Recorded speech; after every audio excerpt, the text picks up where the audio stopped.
The crackling static from the radio cut through the pre-dawn silence like a scream, jolting Sarah Chen from her restless sleep in the communications bunker of Haven Ridge Research Facility. Her fingers flew across the frequency dials as fragmented voices emerged from the white noise, desperate calls for backup, coordinates of overrun positions, and the increasingly familiar sound of automatic weapons fire punctuated by inhuman growls and screams. Fort Meridian to any station, we are down to 37 personnel and critical ammunition shortage. The transmission dissolved into static before resuming with a different voice, older and strained with exhaustion. Coastal Station Alpha reporting massive breach in the eastern perimeter, requesting immediate evacuation for civilian population of 200 and another burst of interference, then silence. Sarah's hands trembled as she adjusted the equipment, trying to pull more coherent signals from the electromagnetic chaos that had been consuming radio frequencies for the past 72 hours. Through the reinforced windows of the communication center, she watched the sun creep over the jagged peaks of the Appalachian Mountains, painting the morning sky in deceptively peaceful shades of gold and pink that belied the horror unfolding across the continent below. Dr. Marcus Webb entered the bunker carrying 2 steaming cups of coffee, his typically disheveled appearance made worse by 3 days without proper sleep, his graying hair sticking up at odd angles and his lab coat stained with oil and chemical residue from his frantic work in the weapons development lab. "Any word from command?" he asked, though the resignation in his voice suggested he already knew the answer. Sarah shook her head, gesturing toward the bank of silent frequencies that had once buzzed with military coordination. "Nothing from Washington, nothing from NORAD, nothing from any of the major installations. I'm picking up scattered transmissions from maybe 6 or 7 smaller outposts, but they're all reporting the same thing: massive swarms of infected, complete breakdown of defensive perimeters and no contact with higher command." She paused to sip her coffee, the bitter warmth helping to steady her nerves as she continued monitoring the airways. "Marcus, I think we might be looking at complete systemic collapse. Everything we've been hearing suggests that the infection has reached critical mass. It's not isolated outbreaks anymore, it's everywhere." Dr. Webb sank into a chair beside her, his weathered face reflecting the weight of their situation. For the past 18 months, Haven Ridge had served as a classified research facility developing advanced countermeasures against biological threats, but the infection that had started in major metropolitan areas had spread faster than anyone had predicted, overwhelming traditional military responses and rendering most of their theoretical solutions obsolete. "The electromagnetic pulse weapon," he said quietly, almost to himself. "If we can complete the calibration and find a way to amplify the signal range, it might be our best chance to disrupt the neural pathways that keep the infected animated." Sarah looked up from her radio equipment, catching the desperation hidden beneath his scientific objectivity. They both knew that their isolated mountain facility, while defensible, couldn't hold out indefinitely against the sheer numbers they were hearing about in the field reports. The facility's motion sensors began chirping with increasing frequency, drawing their attention to the security monitors that displayed feeds from cameras positioned around the mountain perimeter. What they saw made Sarah's blood run cold: a dark mass moving through the treeline in the valley below, too distant to make out individual figures but clearly enormous in scope. "Jesus Christ," Webb whispered, adjusting the camera controls to zoom in on the approaching horde. The enhanced image revealed thousands of infected stumbling and lurching up the mountain paths, their pale, decomposing forms creating a grotesque river of undead flesh flowing toward their position. Captain Rodriguez's voice crackled over the internal communication system. "All personnel to defensive positions. We have visual confirmation of major infected presence approaching from the southeast valley. Estimated numbers exceed 10,000. This is not a drill." Sarah grabbed her radio headset and began broadcasting on all emergency frequencies. "This is Haven Ridge Research Facility calling any surviving stations.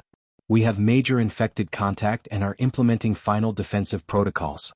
If anyone is receiving this transmission, our coordinates are—" Her words were cut short as the facility's proximity alarms began wailing, echoing through the reinforced corridors and signaling that the first wave of infected had reached their outer defensive perimeter, transforming their mountain sanctuary into what might become humanity's final battlefield against the endless tide of the undead. The thunderous echo of automatic weapons fire reverberated through Haven Ridge's reinforced corridors as Dr. Webb raced through the facility's laboratories, his hands shaking as he attempted to make final calibrations to the electromagnetic pulse device while the battle raged just beyond the outer perimeter. Through the reinforced glass windows of Lab 7, he could see muzzle flashes lighting up the pre-dawn darkness like deadly fireworks, each burst illuminating the horrifying silhouettes of infected bodies pressing against the facility's defensive barriers with relentless determination. Captain Rodriguez's voice crackled over the intercom system, barely audible above the chaos. All sectors report heavy contact, ammunition reserves at 60% and falling fast. We need that weapon operational now, Doc. Webb's fingers flew across the device's control panel, adjusting frequency modulators and power coupling systems while his mind raced through the complex calculations required to create an electromagnetic pulse powerful enough to disrupt the neural pathways of the infected without destroying the facility's own critical systems. The weapon itself resembled a large metallic cylinder surrounded by copper coils and connected to banks of capacitors that hummed with barely contained electrical energy, but the theoretical foundation of the device remained largely untested against living subjects. Sarah's voice echoed from the communications bunker where she maintained contact with the 3 remaining outposts that had survived the night's coordinated attacks. Fort Meridian reports they're down to 18 personnel and have retreated to their inner compound. They're requesting immediate assistance, but we can't spare anyone. Coastal Station Alpha says they've managed to evacuate most civilians to an offshore platform, but they're completely cut off from land-based resupply. Mountain Base Zulu is preparing for what they're calling a final supply run to a cache location, but they're not optimistic about their chances. Each report painted an increasingly desperate picture of humanity's dwindling strongholds, scattered across hundreds of miles with no central coordination and diminishing resources. The facility's defensive perimeter began showing signs of strain as infected bodies piled against the electrified fencing, creating grotesque ramps that allowed subsequent waves to climb higher toward the razor wire barriers that represented their last physical obstacle before reaching the main buildings. Dr. Webb realized with growing horror that the electromagnetic pulse weapon required a critical component that had been stored in the facility's reactor core for safety reasons. A rare isotope called cesium-147 that could amplify the electromagnetic field to the necessary range and intensity. The reactor core was located 3 levels below ground in a heavily shielded chamber designed to contain radioactive materials, but accessing it would require someone to brave lethal radiation levels that would prove fatal within hours of exposure. As Webb explained the situation to Captain Rodriguez over the facility's internal communication system, the sound of breaking glass echoed from the upper levels, followed by the distinctive groans and shuffling footsteps that signaled the infected had breached the building's outer shell. How long would someone have before the radiation becomes lethal? Rodriguez asked, his voice steady despite the circumstances. Maybe 4 hours maximum before irreversible cellular damage, but the person would need protective equipment and precise knowledge of the reactor chamber layout to locate the isotope container within that time frame, Webb replied, knowing that he was essentially describing a suicide mission. The facility's emergency lighting system flickered as infected bodies pressed against the main power lines outside, and Sarah's voice carried a new note of urgency as she reported that Fort Meridian had gone silent mid-transmission, their final words being a desperate plea for divine intervention as their defenses finally collapsed. The sound of heavy footsteps in the corridor outside the laboratory warned Webb that their time was running out, and he made the agonizing decision to begin preparing the electromagnetic pulse device for immediate deployment, even knowing that without the cesium-147 amplifier, its effective range would be severely limited and might only clear a small area around the facility rather than the wide-scale devastation they desperately needed. Captain Rodriguez burst into the laboratory with 2 of his remaining security personnel, their combat gear torn and bloodied from close encounters with infected that had managed to breach the outer perimeter, and his grim expression confirmed what Webb had already suspected. They were about to make their final stand in a battle that would determine not just their own survival, but potentially the fate of the remaining human outposts that were counting on Haven Ridge to provide the breakthrough. Weapon that could turn the tide against the endless hordes of undead that had consumed their world. The silence that followed Fort Meridian's final transmission hung in the air like a death shroud, broken only by the steady crackling of static from Sarah's radio equipment and the distant sound of gunfire echoing through Haven Ridge's compromised corridors. The walls are gone. God help us all, had been Lieutenant Colonel Morrison's last words before his signal dissolved into the electromagnetic chaos that now dominated most communication frequencies, leaving Sarah to stare at her equipment with the growing realization that another piece of humanity's organized resistance had been erased from existence. She methodically cycled through emergency civilian frequencies, hoping to find some sign that populated areas still maintained pockets of survivors, but instead discovered a horrifying symphony of automated emergency broadcasts repeating the same desperate messages on endless loops, evacuation orders for cities that no longer existed, weather reports for populations that had been consumed, and civil defense announcements that urged citizens to remain calm and await assistance that would never arrive. The facility's main entrance erupted in a shower of sparks and twisted metal as Captain Rodriguez triggered the emergency lockdown sequence, sealing the heavy blast doors just as the first wave of infected stumbled into the building's lobby, their decomposing faces pressed against the reinforced glass like grotesque masks seeking entry to the final sanctuary. Dr. Webb continued his frantic work on the electromagnetic pulse device, sweat beading on his forehead as he attempted to recalibrate the frequency modulators without the critical cesium-147 amplifier, knowing that their weapon would have severely limited range but hoping it might at least clear the immediate area around the facility long enough for them to attempt an evacuation to a more defensible position. The sound of approaching vehicles outside drew everyone's attention to the security monitors, where they watched a convoy of 3 military trucks racing up the mountain road with dozens of infected streaming behind them like a tide of rotting flesh pursuing their next meal. The lead vehicle's radio crackled to life. "Haven Ridge, this is Lieutenant Jackson with survivors from Raven Rock Command, requesting immediate entry. We have critical intelligence about the infected behavior patterns and 18 survivors including medical personnel." Captain Rodriguez hesitated for only a moment before triggering the emergency gate sequence, watching as the convoy raced through the opening just seconds before a mass of infected bodies slammed against the closing barriers with bone-crushing force. Lieutenant Jackson emerged from the lead truck with his ragged group of survivors, their military uniforms torn and stained with blood and grime from what had clearly been a harrowing journey through infected territory, and his first words sent a chill through everyone present. "The infected are changing. They're getting faster, smarter, and they're starting to coordinate their attacks in ways that suggest retained problem-solving abilities." Dr. Webb looked up from his equipment with growing alarm as Jackson continued his report, explaining how the survivors had observed infected working together to overcome obstacles, using simple tools to breach defenses, and even setting what appeared to be crude ambushes for human survivors.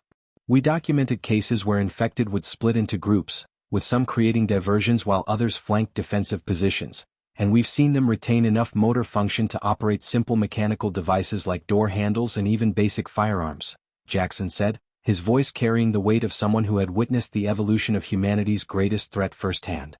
Sarah's radio equipment suddenly burst to life with a transmission from Coastal Station Alpha, but the voice on the other end carried a new note of terror. "Haven Ridge, we're observing behavioral changes in the infected population surrounding our position. They're building crude structures from debris and seem to be establishing some form of territorial organization around the shoreline. We've counted at least 3 distinct groups that appear to be competing for resources, and they're showing signs of primitive social hierarchy."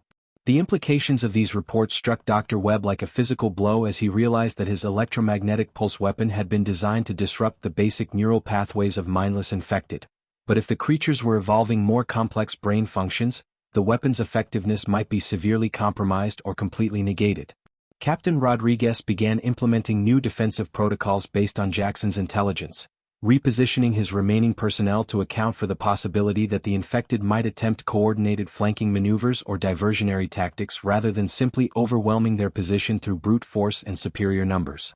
The facility's structural integrity monitors began showing stress fractures in the lower levels as thousands of infected bodies pressed against the building's foundation, their combined weight threatening to compromise the underground reactor chamber where the critical cesium-147 isotope remained tantalizingly out of reach behind layers of radiation shielding and security barriers.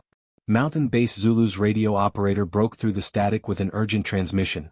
"All stations, we're preparing for our final supply run to Cache Point Delta, but we're seeing organized infected formations that suggest they're adapting to our movement patterns. They're learning to predict our routes and set up interception points." As night fell over the besieged facility, Sarah compiled reports from the few remaining outposts and realized that humanity was facing not just a mindless plague of reanimated corpses, but an emerging undead civilization that was rapidly developing the tactical intelligence and social organization necessary to completely overwhelm the scattered remnants of human resistance, making their desperate mission to complete the electromagnetic pulse weapon not just a matter of immediate survival, but potentially the last scientific breakthrough that could prevent the complete extinction of human civilization. Part 4. The Reactor's Heart. The emergency lighting cast eerie shadows across the faces of the 6 volunteers who had stepped forward for what everyone understood to be a suicide mission into the reactor core, their expressions ranging from grim determination to barely concealed terror as Dr. Webb explained the precise location of the cesium-147 isotope container within the heavily shielded chamber 3 levels below ground. Lieutenant Jackson, despite having just arrived at the facility, insisted on leading the team based on his experience with radiation exposure protocols from his time at Raven Rock Command, while Captain Rodriguez argued that his knowledge of Haven Ridge's layout made him indispensable for navigating the reactor chamber's complex security systems. Sarah maintained her vigil at the communications station, her fingers dancing across the frequency dials as she coordinated with Coastal Station Alpha, whose latest transmission painted an increasingly desperate picture. We're completely surrounded now, with infected formations that appear to be testing our defenses at different points, probing for weaknesses in what looks like organized reconnaissance patterns. The facility's structural monitors showed alarming stress readings as the weight of thousands of infected bodies pressed against the building's foundation, creating hairline fractures in the concrete walls that protected the reactor chamber from both radiation leakage and external intrusion. Dr. Webb worked frantically to complete his modifications to the electromagnetic pulse device, installing backup power systems and redundant frequency generators while explaining to anyone within earshot that the weapon would require precise timing and positioning to maximize its effectiveness against the evolved infected that were demonstrating increasingly sophisticated tactical behavior. Mountain Base Zulu's radio operator broke through the static with an urgent update. Haven Ridge, our supply convoy has encountered major resistance. The infected have established what appear to be checkpoint positions along our planned route, forcing us to take longer paths through more dangerous terrain. The reactor team suited up in radiation protection gear that offered only minimal protection against the lethal isotopes they would encounter, their breathing apparatus creating an ominous mechanical rhythm that echoed through the facility's corridors as they descended toward the sealed chamber that contained both their salvation and almost certain death. Lieutenant Jackson's voice crackled through the communication system as the team reached the first security checkpoint. Radiation levels are already elevated but within acceptable parameters. We're proceeding to the main reactor chamber. Estimated time to isotope retrieval is 45 minutes if everything goes according to plan. Sarah's hands trembled as she monitored multiple radio frequencies simultaneously, receiving scattered reports from civilian survivors who described infected behavior that defied everything previously understood about the reanimated dead.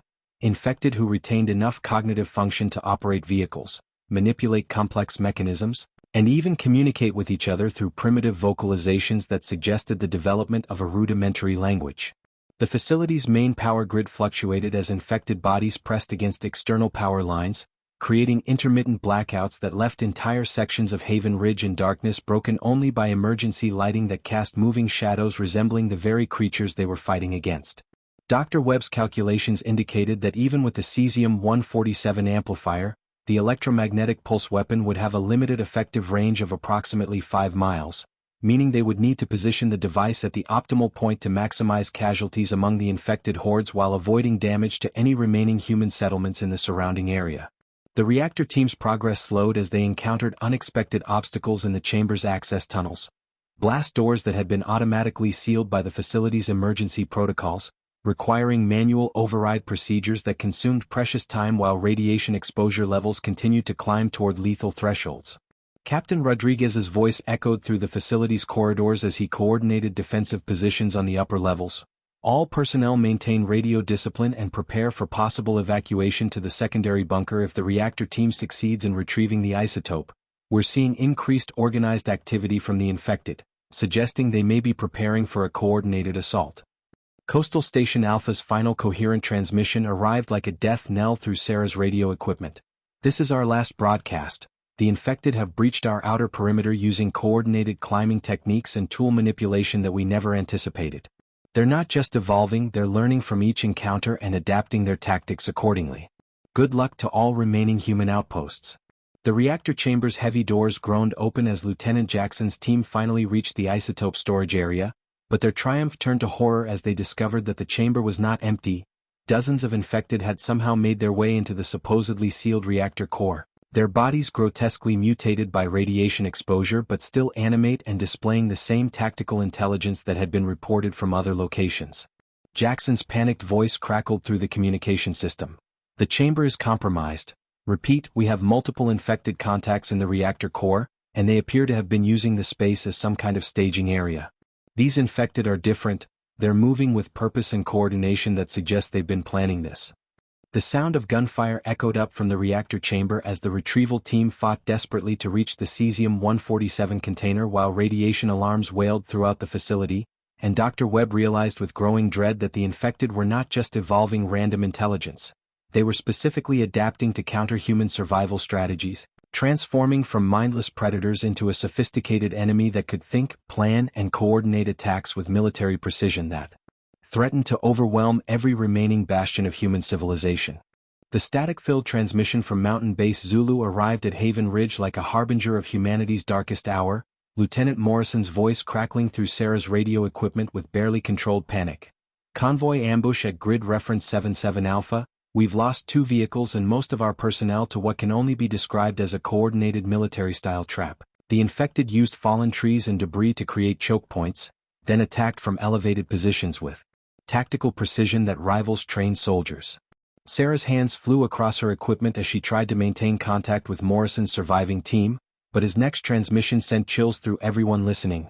These infected weren't just waiting for us.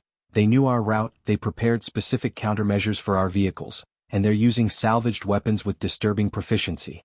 We're seeing infected that retain enough motor function and cognitive ability to operate firearms, radios, and even coordinate complex multi-stage attacks. Dr. Webb looked up from his frantic work on the electromagnetic pulse device, his face pale as he processed the implications of Morrison's report, realizing that the infected were not merely evolving random intelligence but developing specific military capabilities that could render traditional human defensive strategies completely obsolete. The sound of gunfire from the reactor chamber had ceased 20 minutes earlier, replaced by an ominous silence that suggested either complete success or total catastrophe for Lieutenant Jackson's retrieval team, while radiation monitoring equipment throughout the facility registered increasingly dangerous levels that indicated something had gone catastrophically wrong in the sealed chamber below. Captain Rodriguez's voice echoed through Haven Ridge's corridors as motion sensors detected massive movement on all approaches to the facility. All defensive positions report unprecedented infected activity. We're counting thousands of infected moving up the mountain paths in organized formations that suggest coordinated leadership and strategic planning capabilities. Sarah's communication equipment suddenly burst to life with Morrison's final transmission from Mountain Base Zulu. Haven Ridge, this is our last broadcast. The infected have established fortified positions around our base using materials salvaged from our own defensive barriers, and they're demonstrating construction abilities that indicate retained knowledge of engineering principles. They're not just killing us, they're systematically dismantling our infrastructure and incorporating it into their own defensive networks. The facility's emergency lighting flickered as infected bodies pressed against external power systems with unprecedented organization, their assault patterns revealing tactical knowledge that suggested they understood the facility's vulnerable points and were methodically targeting critical systems to maximize disruption of human defensive capabilities. Dr. Webb's electromagnetic pulse weapon remained incomplete without the cesium-137 isotope, but the reactor chamber's silence suggested that Lieutenant Jackson's team had either been killed or trapped by the radiation-mutated infected that had somehow infiltrated what should have been the most secure area of the entire facility. Through the reinforced windows of the communications bunker, Sarah could see the horrifying spectacle of thousands of infected ascending the mountain slopes in formations that resembled military assault patterns, their movements coordinated with a precision that defied everything previously understood about reanimated human behavior and cognitive capacity. The facility's structural integrity monitors showed critical stress fractures spreading through the building's foundation as the combined weight and pressure of organized infected attacks threatened to collapse the entire mountain installation, potentially burying the electromagnetic pulse weapon and any hope of developing countermeasures against the evolving undead threat. Captain Rodriguez made the agonizing decision to seal the reactor level completely, potentially trapping any survivors from Jackson's team but preventing radiation leakage that could contaminate the entire facility and render their defensive position untenable for the remaining human personnel. Sarah intercepted fragmentary civilian radio transmissions that painted a picture of complete societal collapse, with automated emergency broadcasts from major metropolitan areas describing infected populations that had organized into territorial groups, established primitive governments, and begun systematic conversion of human infrastructure for their own purposes. The electromagnetic pulse device hummed with increasing intensity as Dr. Webb attempted to compensate for the missing cesium-137 amplifier by overloading the existing power systems, knowing that such modifications would likely destroy the weapon after a single use but might provide enough electromagnetic disruption to clear the immediate area around Haven Ridge. Mountain Base Zulu's automated distress beacon continued broadcasting coordinates and survivor status reports, but the mechanical repetition of the same data suggested that no human operators remained alive to update the transmission, leaving Haven Ridge as potentially the last functional military installation capable of coordinating any form of organized resistance against the infected plague. The sound of metal being torn and manipulated echoed from the facility's lower levels, accompanied by the distinctive groans and vocalizations of infected, but these sounds carried an organized rhythm that suggested the creatures were not simply wandering through the building but conducting systematic searches with specific objectives in mind. Captain Rodriguez's final defensive briefing to his remaining personnel carried the weight of imminent doom. We're facing an enemy that has evolved beyond our worst-case scenarios. They retain human intelligence while possessing enhanced physical capabilities, they coordinate attacks with military precision, and they're systematically adapting to counter every defensive strategy we've employed. Our mission is no longer just survival. We need to ensure that our research data and the electromagnetic pulse weapon survive long enough to be transmitted to any remaining human settlements. Sarah began broadcasting continuous data streams on all available frequencies, transmitting Dr. Webb's research findings, tactical intelligence about infected behavior patterns, and coordinates of remaining supply caches to any human survivors who might be listening. Knowing that Haven Ridge's fall was imminent but hoping that their accumulated knowledge might help other survivor groups develop more effective countermeasures against humanity's evolving enemy.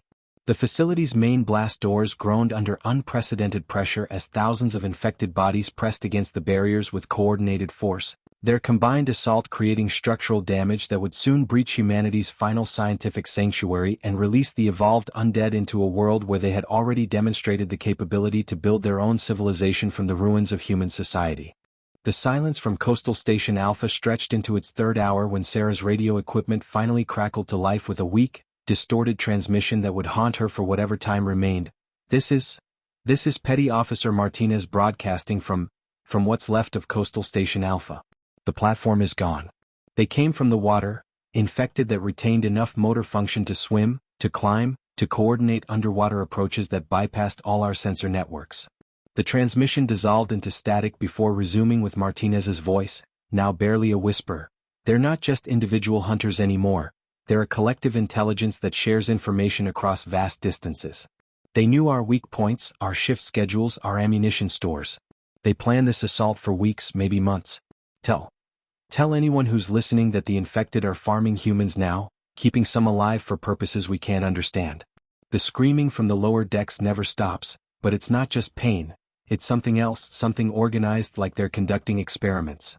Dr. Webb's hands shook as he made final adjustments to the electromagnetic pulse weapon, its power systems overloaded to dangerous levels in a desperate attempt to compensate for the missing cesium-137 isotope. While sparks flew from overheating circuits and the device emitted an increasingly ominous high-pitched whine that suggested imminent catastrophic failure. The weapon's effective range had been reduced to less than 2 miles, but Webb calculated that if they could position it at the optimal point within Haven Ridge's defensive perimeter, the electromagnetic pulse might disable enough infected to create a temporary corridor for evacuation to the secondary bunker located deeper in the mountain's natural cave system. Captain Rodriguez studied topographical maps of the surrounding area with grim determination, developing what he acknowledged was likely a suicide mission. Someone would need to venture into the infected-controlled valley carrying a prototype beacon that could amplify the electromagnetic pulse's effects, but the beacon required manual activation at close range to the largest concentration of infected creatures. The beacon needs to be placed within 500 meters of the main infected force to create optimal resonance with the pulse weapon, Webb explained, his voice carrying the weight of scientific certainty mixed with human desperation. Whoever carries it will have approximately 30 seconds after activation to reach minimum safe distance before the pulse is triggered, but with thousands of infected in the valley, survival probability is essentially zero. Sarah's communication equipment registered a new type of transmission that sent chills through everyone present. Organized radio chatter between infected groups using primitive but unmistakable communication protocols, their voices distorted by decomposition but clearly coordinating movements and sharing tactical information across multiple locations. The infected had not only retained the ability to operate radio equipment but had developed their own communication networks that spanned hundreds of miles, allowing them to coordinate large-scale operations with efficiency that rivaled human military organizations. Haven Ridge's motion sensors detected a temporary reduction in infected activity around the facility's perimeter, but rather than offering hope, this development suggested that the creatures were implementing more sophisticated siege tactics, possibly preparing for a final coordinated assault that would overwhelm the facility's remaining defenses through sheer numbers and strategic positioning. The facility's power grid fluctuated wildly as infected sabotage teams systematically targeted external power sources, their attacks demonstrating technical knowledge of electrical systems that indicated retained expertise from their previous human lives, transformed into weapons against their former species. Captain Rodriguez made the decision that would define their final hours. He would personally carry the beacon into the valley, using his military training and knowledge of the terrain to maximize the chances of successful deployment while his remaining personnel prepared the electromagnetic pulse weapon for immediate activation upon his signal. Sarah began broadcasting continuous emergency transmissions on all frequencies, transmitting Haven Ridge's research data, tactical intelligence about infected evolution, and coordinates of supply caches to any surviving human settlements, knowing that their accumulated knowledge might be humanity's last hope for developing effective countermeasures against the organized undead threat. The electromagnetic pulse weapons power systems reached critical overload as Dr. Webb activated the final sequence, the device's metallic housing glowing red-hot from the enormous electrical current flowing through circuits never designed to handle such extreme power levels, while warning alarms throughout the facility indicated that the weapon would likely destroy itself after a single use. Through the facility's reinforced windows, the survivors could see the horrifying spectacle of infected formations moving through the valley with military precision, their movements coordinated by what appeared to be command structures that included infected individuals who retained enough cognitive function to serve as field commanders directing tactical operations. The facility's structural integrity reached critical failure points as organized infected assault teams used salvaged construction equipment to systematically weaken the building's foundation, their engineering knowledge allowing them to identify and target load-bearing supports with devastating effectiveness. Captain Rodriguez donned his combat gear and prepared to venture into the Valley of Death, carrying the beacon device and a hand-cranked radio that would allow him to coordinate with Sarah during the final moments of their desperate gambit to turn the tide against humanity's evolved enemy. The sound of coordinated infected vocalizations echoed across the mountain as thousands of creatures began their final assault on Haven Ridge, their voices carrying primitive but unmistakable battle cries that suggested they understood the significance of capturing the facility and eliminating the last organized human resistance in the region. Sarah's final transmission to any remaining survivor settlements carried the weight of humanity's accumulated knowledge and desperate hope. This is Haven Ridge Research Facility broadcasting final intelligence data on infected evolution and countermeasures. They have developed collective intelligence, military organization, and technological capabilities that exceed worst-case projections. We are implementing final countermeasures but expect facility loss within hours. Continue resistance, adapt tactics, and remember that they retain human intelligence while lacking human compassion. The war for humanity's survival has evolved beyond anything we imagined, but the fight continues wherever humans still draw breath. The electromagnetic pulse weapon reached activation threshold as Captain Rodriguez stepped into the Valley of Shadows, carrying humanity's last scientific hope into the heart of an undead army that had learned to think, plan, and wage war with the accumulated knowledge of human civilization turned against its creators. Captain Rodriguez descended into the nightmare landscape of the infected-controlled valley through a maintenance tunnel that emerged behind the twisted remains of what had once been the town of Cedar Falls, his night vision equipment revealing a horrifying tableau that defied every assumption about the mindless nature of the reanimated dead. The infected had transformed the ruins into a grotesque parody of civilization, constructing crude but functional structures from salvaged materials, creating what could only be described as an undead settlement complete with designated areas for different activities and primitive infrastructure that suggested long-term planning and social organization. Through his radio headset, Sarah's voice provided real-time updates from Haven Ridge's sensor arrays. Rodriguez, we're tracking approximately 3,000 infected in your immediate area, but they're not randomly distributed. Thermal imaging shows organized groupings around specific structures, with what appears to be patrol routes and designated gathering points. The beacon device strapped to Rodriguez's back hummed with barely contained electromagnetic energy, its weight made heavier by the knowledge that he was carrying humanity's last hope into the heart of an enemy that had evolved far beyond their most pessimistic projections. As Rodriguez moved deeper into the settlement, his worst fears were confirmed by the discovery of crude holding pens constructed from chain-link fencing and concrete barriers, within which dozens of human survivors huddled in terrified silence, their faces bearing the hollow expressions of people who had witnessed horrors beyond description. The infected weren't simply killing every human they encountered, They were systematically capturing and maintaining live populations for purposes that Rodriguez could only guess at, though the organized nature of the captivity suggested research, experimentation, or worse. The settlement's central area contained the most disturbing sight of all. Infected individuals who retained enough cognitive function to engage in what could only be described as primitive agriculture, tending to plots of cultivated vegetation and maintaining crude but functional workshops where they appeared to be manufacturing tools and weapons from salvaged materials. Rodriguez activated his radio transmitter and whispered urgently to Sarah. The intelligence reports were understated. These infected have established a complete society with specialized roles, infrastructure, and what appears to be scientific research capabilities. They're not just surviving, they're building something that could eventually challenge human civilization on equal terms. Dr. Webb's voice crackled through the communication system from his position at the electromagnetic pulse weapon. Rodriguez, you need to position the beacon at the geographic center of their largest population concentration. Based on your observations, that appears to be the area around their central gathering structure. The beacon will need exactly 30 seconds to achieve optimal resonance before I trigger the pulse, and you'll have approximately 20 seconds after activation to reach minimum safe distance. The infected settlement showed signs of expansion and development that suggested they had been building for months, possibly since the initial outbreak, creating a hidden civilization that had grown and evolved while human authorities focused on containing what they believed to be a mindless plague. Rodriguez observed infected individuals engaged in activities that demonstrated retained professional knowledge. Former engineers maintaining primitive electrical systems, former medical personnel tending to injured infected, and former military personnel organizing patrols and defensive positions with tactical precision.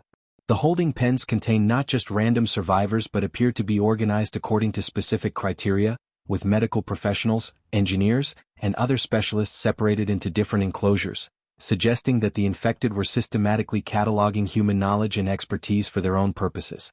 As Rodriguez approached the central gathering area, he discovered the most terrifying aspect of the infected settlement: evidence of communication and coordination with other infected populations across vast distances, including maps marked with locations of human survivor settlements and detailed intelligence about defensive capabilities and resource availability. The infected had developed not just local organization but regional coordination that spanned hundreds of miles, transforming isolated outbreak sites into nodes of a growing undead network that shared information and resources with strategic sophistication. Sarah's voice carried increasing urgency as Haven Ridge's sensors detected massive infected movement throughout the valley. Rodriguez, something's happening. All infected populations are converging on your location, moving with coordination that suggests they know you're there and are implementing countermeasures against your mission. The beacon device began its activation sequence as Rodriguez positioned it at the calculated optimal point, its electromagnetic field generators spinning up to create the resonance pattern that would amplify Dr. Webb's electromagnetic pulse across the entire valley, but the 30-second delay felt like an eternity as thousands of infected began moving toward his position with purposeful determination. Through his night vision equipment, Rodriguez could see infected sentries had been positioned at strategic points throughout the settlement, their movements suggesting they had been expecting human infiltration and had prepared specific responses to neutralize threats to their growing civilization. The most disturbing realization came as Rodriguez observed infected individuals who appeared to be conducting primitive but systematic experiments on the captive humans, testing responses to various stimuli in ways that suggested they were trying to understand human psychology and physiology for unknown but clearly malevolent purposes. Sarah's final transmission to Rodriguez carried the weight of humanity's desperate hope. 20 seconds to pulse activation. All infected in your area are moving toward your position, but thermal imaging shows they're not attacking randomly, they're surrounding you in a coordinated pattern that suggests they understand the beacon's purpose and are trying to prevent its function. The electromagnetic pulse weapon at Haven Ridge reached critical power levels as Dr. Webb prepared to trigger humanity's last scientific weapon against an enemy that had learned to think, plan, and build their own dark civilization from the bones of human society, while Rodriguez found himself at the center of an undead army that had been waiting for exactly this moment, having anticipated and prepared for humanity's final desperate gambit with the same strategic intelligence that had allowed them to systematically dismantle every other human defensive position across the continent. The beacon's activation light began flashing its final countdown as thousands of infected closed in on Rodriguez's position, their coordinated movements revealing that they had not only expected this attack but had developed specific countermeasures designed to capture both the beacon technology and the human operator. adding both to their growing arsenal of knowledge and capabilities for the continuing war against their former species. The electromagnetic pulse erupted across the mountain valley like the birth of a new star, its invisible waves of energy cascading through the infected settlement with devastating precision as thousands of reanimated bodies suddenly ceased their coordinated advance and collapsed in perfect silence, their primitive nervous systems overwhelmed by the electromagnetic disruption that severed the mysterious connections between their decaying brains and motor functions. Captain Rodriguez felt the pulse wash over him like a wave of static electricity, his radio equipment sparking and failing as the beacon device in his hands overloaded and exploded in a shower of superheated metal fragments, but he remained conscious and mobile as the electromagnetic field passed through his living tissue without the catastrophic neural disruption it inflicted on the infected population. The sudden silence that followed the pulse was more profound than anything Rodriguez had ever experienced, broken only by the sound of his own breathing and the distant crackle of electrical fires from damaged equipment throughout the valley, while thousands of infected bodies lay motionless among the crude structures they had built in their grotesque parody of human civilization. Sarah's voice crackled through a hand-cranked emergency radio at Haven Ridge as she witnessed the pulse's effects through the facility's surviving observation equipment. The electromagnetic field worked. Thermal imaging shows massive casualties throughout the infected population, with an estimated 90% cessation of hostile activity in the immediate area. But the celebration was short-lived as Dr. Webb's monitoring equipment registered a catastrophic side effect of the overloaded electromagnetic pulse weapon. Every electronic device within a 50-mile radius had been permanently disabled, including Haven Ridge's communication systems, power grid, environmental controls, and most critically, the facility's radiation containment systems that kept the damaged reactor core from contaminating the surrounding area. The electromagnetic pulse had created a temporary sanctuary free from infected threats, but it had also destroyed the technological infrastructure that made modern human survival possible, leaving the survivors to face a world where they possessed medieval-level technology while potentially confronting infected populations that lay beyond the weapon's effective range. Rodriguez began the treacherous journey back to Haven Ridge through a landscape littered with the motionless forms of thousands of infected, their bodies creating a macabre obstacle course that stretched for miles across the valley floor, while in the distance he could see moving figures that suggested the pulse's range had been limited and significant infected populations remained active in areas beyond the electromagnetic field's reach. Dr. Webb worked frantically with manual instruments to assess the facility's condition, discovering that while the immediate infected threat had been neutralized, the loss of electronic systems had left them vulnerable to radiation leakage, structural collapse, and the eventual return of infected forces from outside the pulse's effective range. Sarah used the hand-cranked radio to broadcast final intelligence data to any surviving human settlements, her transmission reaching an unknown audience scattered across a continent where electronic communication had become a luxury of the past. This is Haven Ridge Research Facility broadcasting final tactical update. Electromagnetic pulse weapons are effective against infected populations but cause complete electronic system failure within operational range. Infected demonstrate coordinated intelligence, construction capabilities, and systematic human captivity for unknown purposes. Recommend immediate development of non-electronic countermeasures and establishment of communication networks using pre-digital technology. The facility's structural integrity monitors, now operating on backup mechanical systems, indicated that Haven Ridge could no longer serve as a defensible position due to radiation hazards and the compromise of its electronic security systems, forcing the survivors to make the agonizing decision to abandon their mountain sanctuary and venture into an uncertain world where infected populations might be rebuilding their strength beyond the pulse weapon's temporary zone of destruction. Rodriguez returned to Haven Ridge carrying disturbing intelligence about the infected settlement's true purpose. The captive humans had been systematically organized according to professional skills and knowledge, suggesting that the infected were attempting to preserve and utilize human expertise for their own technological development, potentially creating hybrid infected human research facilities that could accelerate their evolution beyond current projections.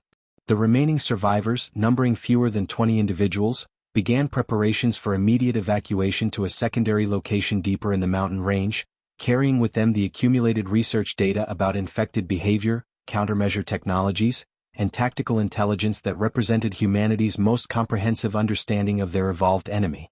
Dr. Webb disabled the facility's remaining research equipment to prevent it from falling into infected hands, while Sarah established cache points containing scientific instruments, medical supplies and technical documentation that could serve future human resistance efforts if the survivors failed to reach other populated areas. The evacuation convoy departed Haven Ridge as the first signs of distant infected activity appeared on the horizon, suggesting that populations beyond the electromagnetic pulse's range were already moving to investigate the sudden silence from their destroyed settlement, potentially carrying reports of human countermeasure capabilities back to other infected communities across the continent. Sarah's final broadcast from the mobile radio equipment carried a message of determined hope despite the overwhelming odds. To any human survivors receiving this transmission, the infected can be defeated through electromagnetic disruption, but the cost includes loss of all electronic technology within the effective range. They have evolved beyond our worst projections, but they can still be stopped by human courage, ingenuity, and sacrifice. We are carrying critical research data to establish new resistance centers and continue the development of countermeasures against the infected threat. The war for humanity's survival continues, and every day we resist is another day for science and strategy to find permanent solutions to reclaim our world. The convoy disappeared into the mountain wilderness as the sun rose over a landscape forever changed by the electromagnetic pulse, leaving behind a zone of silence where thousands of infected lay motionless among the ruins of their attempted civilization, while in the distance, the movement of surviving infected populations suggested that humanity's victory at Haven Ridge was merely the first battle in a war that would determine whether human civilization could adapt and survive against an enemy that had learned to think, build, and plan with the accumulated knowledge of their former humanity. The dawn of this new world belonged neither to the living nor the dead, but to those with the courage to fight for the future of consciousness itself, carrying the flame of human knowledge and determination into an uncertain tomorrow where the very definition of life and death had been forever altered by the endless war between species that had once shared the same world, the same dreams, and the same desperate desire to survive against impossible odds.